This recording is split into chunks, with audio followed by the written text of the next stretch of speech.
Oma e-posti aadressi muutmiseks Moodle'is on vaja kõigepealt Moodle'isse sisse logida ja suvaliselt lehelt pääseb ligi oma profiilile. Selleks tuleb klõpsata nimetähtede või pildi juurest ning valida profiil.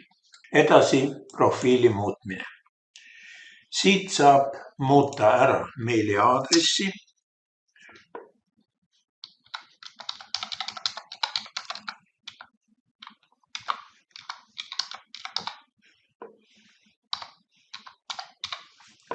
Soovitatav on panna siia oma isiklik meiliaadress, mitte kooli aadress ja pärast kasutaja andmete värskendamist antakse teada, et teie meiliaadressi muutmiseks on saadetud teile e-kiri.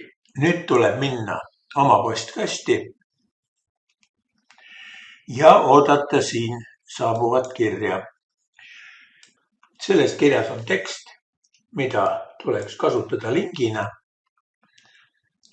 ja kopeerida see oma veebilehetse aknasse ning sellega kinnitada soov muuta oma meiliaadress. Pärast seda on meiliaadress muudetud